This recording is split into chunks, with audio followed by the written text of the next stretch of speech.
Welcome. So excited to be with you with the Sagittarius New Moon happening tomorrow on December 19, 2025. I'm so excited. My Sagittarius stellium is 1 degree away from this one. So I'm really going to help you dive into Sagittarius energy because it is where I have mastery because I have 5 placements in Sagittarius. And so a lot of energy there between the eighth and ninth houses. And so ninth house is what rules Sagittarius. So if you don't know me, if you're like, who is this Sagittarius, person that's talking about her stellium? My name is Dawn L. Davis, and I am a channel, a healer, and I have created the Future Self Embodiment Method. It's really about healing forward to become your future self now, to have the love and success that you desire, not some far off distant time in the future, but really here. And I teach you exactly what you need to do in order to have that. I created these monthly soulcast and these new moon and full moon videos because I love astrology. I'm not a professional astrologist, but I am very well adept in astrology. I've been dibble dabbling studying it for about 20 years now. But what I'm here to do is not get scientific and talk about astrology from that way, but to really talk more about the energetics and the spirituality and how to work with futuring around astrology in this new moon. Okay. So, and this one is so perfect, you guys, because Sagittarius is big picture. It's the big vision of life. It's the traveler. It wants to travel around the world and it wants to experience new things. It wants to, when you travel, you become someone new most times, especially if you're traveling somewhere out of your comfort zone. I remember when I was traveling to Bali, it was back in 2019, I believe.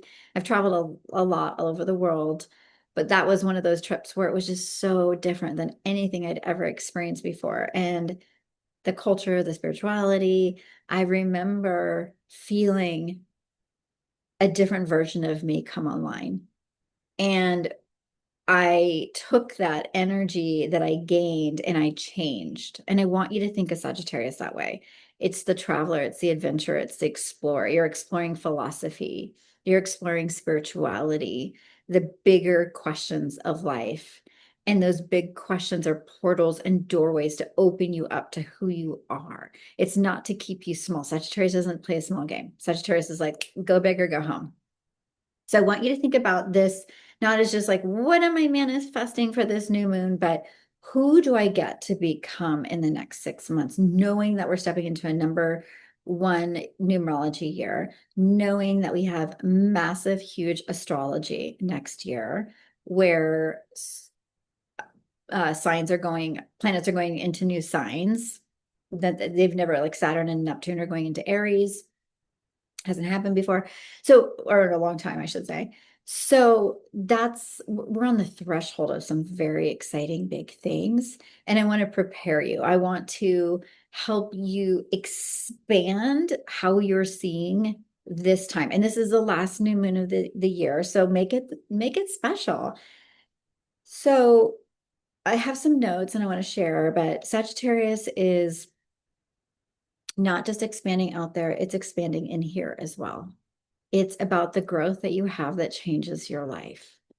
Have you ever had those big aha moments, those breakthrough moments where you see your reality in a completely different way and you're never the same?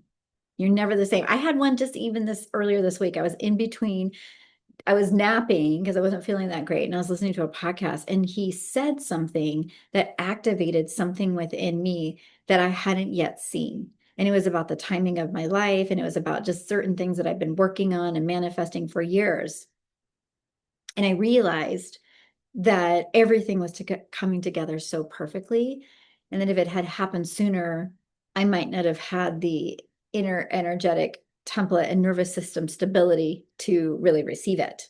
And so it's this big aha. And so that's Sagittarius energy. It's you're exploring something within yourself. You're seeing things about your philosophy, your belief systems, and the story about what you tell yourself is possible.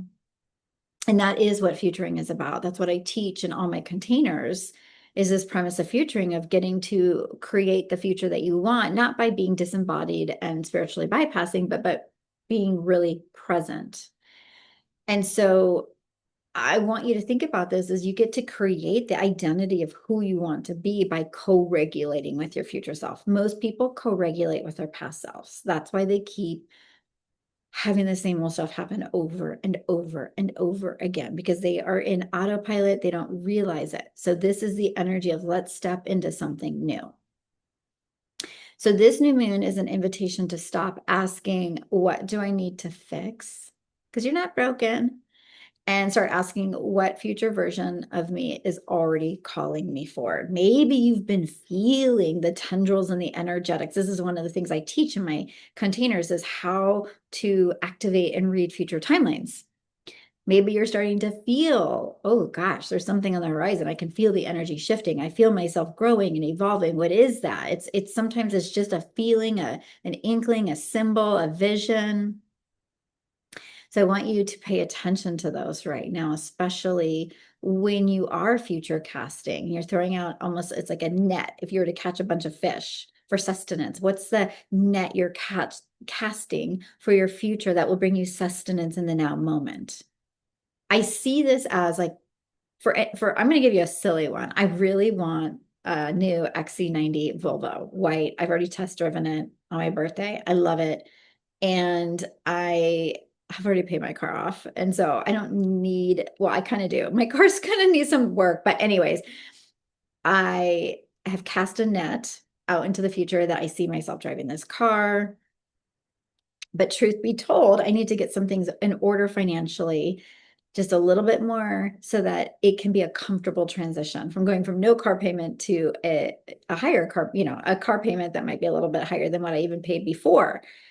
So I have to become someone new to match this version of me. And that's a very almost like shallow example. But if you want something big, like a relationship, I always talk about there's so many different things that we're featuring: health, new ways of being around your loved ones, or as a mother, or your business.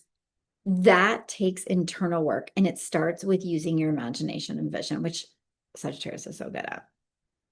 So this new moon happens to be alongside Mars and Venus, which means desire is activated. Venus, the planet of love, Mars, the planet of action. You may feel clearer about what you want, more restless because of Mars, and more honest about what's no longer enough for you. It's okay to want more, you guys. Those visions were placed in your heart for a reason. I'm always going to be your permission slip for that. But there's also tension with Saturn and Neptune, which means that this isn't a fantasy new moon. It's a truth-telling new moon. And Sagittarius is so good at that, to a point sometimes they put their foot in their mouths. I've been known to do this myself. I've had to really work on my ability with my clients to tell the truth in such a loving way that doesn't singe them with all my fire. I've got a lot of fire in my chart. And truth is red hot. And sometimes it's the very thing that changes people's lives, but it has to be in a way that people can receive it, or that it's coming, especially from a very integral place. And Sagittarius does not F around when it comes to this. It wants you to see the truth. It's because you can get kind of inflated with all these beliefs and thinking that you're right. And then Sagittarius will come along, the energy of it, and just be like, hey, let me put a mirror up to you. Let me shed some light on what you're thinking, what delusion you're in. So if something in your life looks good on paper but feels dead in your body, like you're disconnected from it, this lunation is going to show you that. And if something feels really big and scary and meaningful but requires a lot of courage, this lunation will highlight that too, which is super exciting. So this is about futuring with integrity. This is about dreaming big and being honest about what needs to change, so that you can step into next year feeling really grounded about things. So a lot of the work I do is to envision what's possible for you if you were to imagine yourself 3 to 5 years from now in the future. Not a perfect life, but a real life, but one where you feel deeply aligned. That's the brilliant future. The brilliant future is where you wake up and you are seeking fulfillment by being of service, by living in your gifts. not just filling your own cup and not worrying about others. That's not a brilliant future. That's a selfish future. So I want you to think about how this version of you moves through her day, what she no longer will tolerate. What does she trust herself to do now? Sagittarius isn't about the small baby goals. It's about the bigger direction of your life. So this one can align you with your North Star if you let it. And your North Star is that bigger, deeper why that is driving your decision making and where you're headed. So I want to pull a few cards for this one and kind of get into some channeling around it and maybe just some personal story around it so that instead of me just telling you all the aspects, because I think that's really important, going a little bit deeper about how to really tangibly and pragmatically work with this new moon. But first, let me pull a few cards. So let's see what's going to come up for this.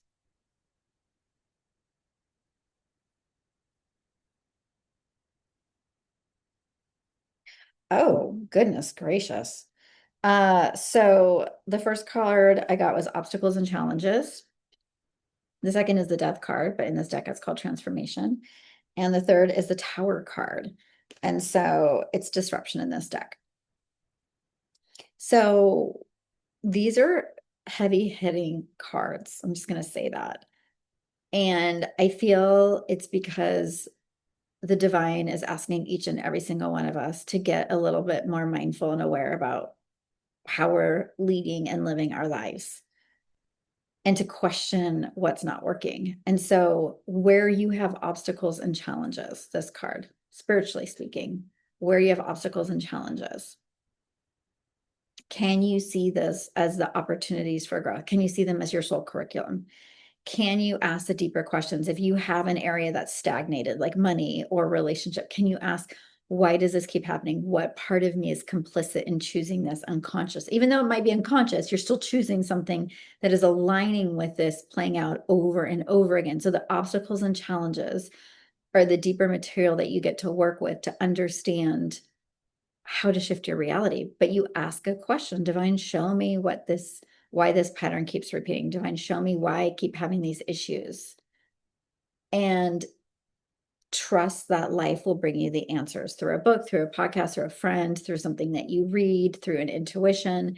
You will be answered. But the first part of this is to understand that any area that feels stuck or stagnant is there trying to be up leveled and shifted for you right now, especially with this new moon.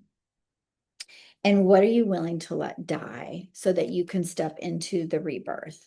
So this new moon really is expansion. And in order to expand, we have to understand what contracts us. We have to understand what is decayed, what is no longer fruitful or able to grow and not able to come with us forward because it's already expired. The timeline's already done.